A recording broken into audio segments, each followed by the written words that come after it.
If you didn't know, the Couch to Active 8-week experience is available in 3 unique formats. Get our online course for $99 that's independently done by you.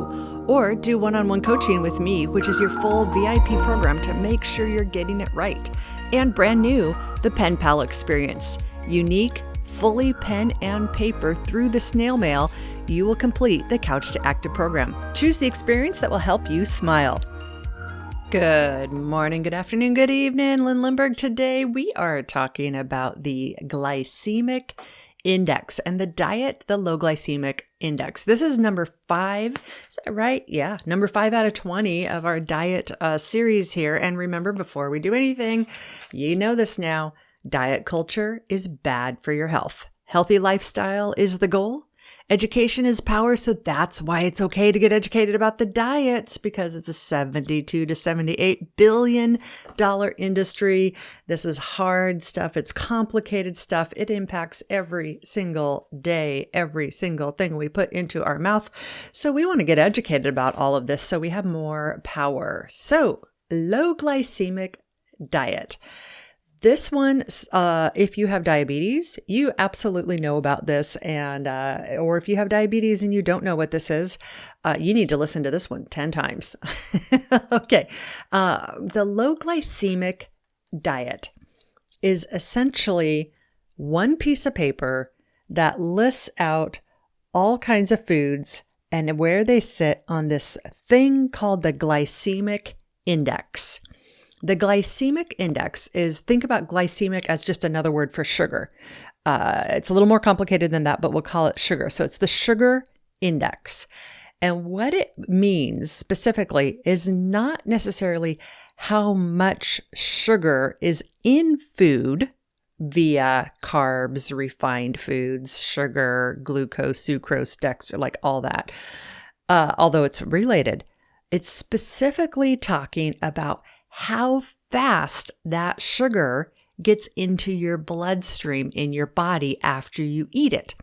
Because if you're diabetic, you know it's very important to watch how fast sugar gets into your bloodstream, because then that's how your body does or does not process the sugar, and that's how you end up with health issues. So for every person on the planet, every single person on the planet, we do not want to overload our body with too much sugar, because it wreaks havoc on all kinds of things. And unfortunately, the standard American diet is just a train wreck for this. I mean, if you eat what you would call a regular American diet, you are on that train wreck. I hate to break it to you. Okay, so let's learn more about this glycemic index. The glycemic index rates foods on a simple scale, low, medium, or high. And it's a scale of 1 to 100. So a low glycemic food, meaning a food that does not get sugar into your system, your bloodstream, very quickly, is rated at 55 and below out of 100, 0 to 55. That's low glycemic foods. Medium is between 56 and 69. I'm not sure exactly where those numbers come from, but oh well. And high is 70 or more. So pure glucose, which is essentially pure sugar, is rated at 100 on the glycemic index. Now, here's the thing. What kind of foods are these? These are carbs that are that are turned into sugar. So these are sugars and carbs. So protein, fat, like beef, chicken, fish, eggs, herbs, all that. Essentially, whatever's on the paleo diet is all low glycemic, or no, like protein. It's not a carb. It's processed differently in your body, so they don't care about that. So we're looking at all these carbs. So that's why some people say carbs are bad. Not necessarily. We need carbs. We need complex carbs.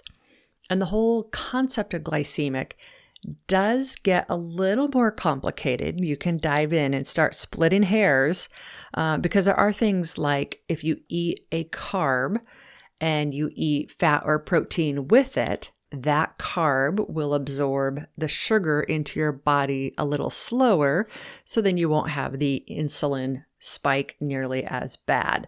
There's also like if you eat, for example, one Skittle, one little teeny tiny Skittle, I mean, that essentially probably has a glycemic index of 99 or 100, right? I mean, like the worst thing ever. But if you eat only one, it's not enough to actually spike your blood sugar.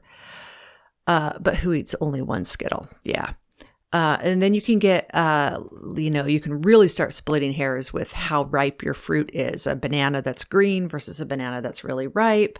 The ripe banana has more sugar, higher glycemic index than the green banana, but they're both still pretty good. Okay. How does the glycemic index diet make their money? They don't. This is not a program that people sell. This is not one of the, we'll get to later program. It's a scientific thing. The glycemic index is a scientific thing. It was developed in the 80s.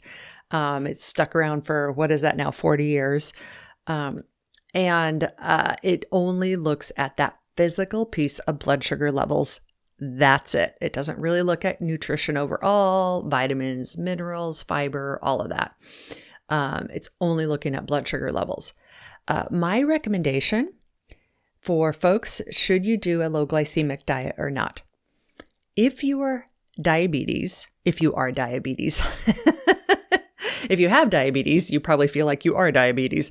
If you have diabetes or a metabolic disorder, absolutely yes, you need to be following a low glycemic diet. You already know this.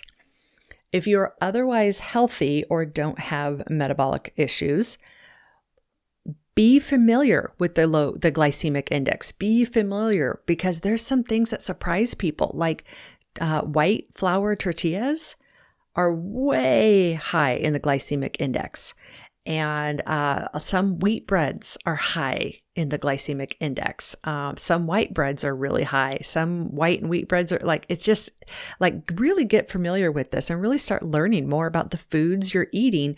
So it doesn't become a thing of obsessing about food.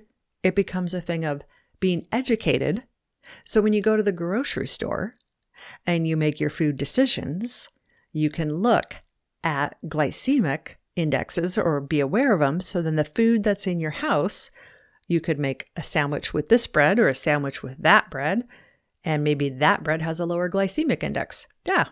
So it just is a way with like no grit, no self-discipline. It's just a way that education can really help us and help our health. Here's another magic thing, the holy grail of low glycemic foods that everyone will be interested in. If you eat low glycemic, you will feel less hungry all the time, especially if you eat a low glycemic breakfast. In fact, try this. If you're not diabetic, try this. Eat a really high glycemic breakfast one morning, like do coffee with, vanilla sugar in it and, cocoa powder or something, and a scone for breakfast one day. The whole rest of your day, you're going to be like starving, hungry. Like every couple hours, you're going to be hungry all day. Then try a couple of days of eating a low glycemic breakfast. So some, eggs, and if you have coffee, don't put sugar in it. Something that's more of a protein based, and you will find that you are not as hungry and you don't get on that sugar yo-yo all day long. So my experience with the low glycemic index, yes, this is something I've educated myself on quite a bit. It's something I do. It's how I make choices for food I buy in my house and have in my kitchen. I am very, very much for myself a stickler of a low glycemic breakfast because of the yo-yo thing. Seriously, if I eat a sugary breakfast, I am hungry all freaking day long. And so it's really just that education is really, really powerful. So I'll put a couple of links to a couple of articles where you can learn a little bit more, and just Google the glycemic index images, and there are millions of glycemic images, index foods out there, and you can learn a lot really, really fast. I hope this helps you. And we'll see you tomorrow when we talk about Dr. Whale's anti-inflammatory diet. Alrighty, friends. Bye-bye now.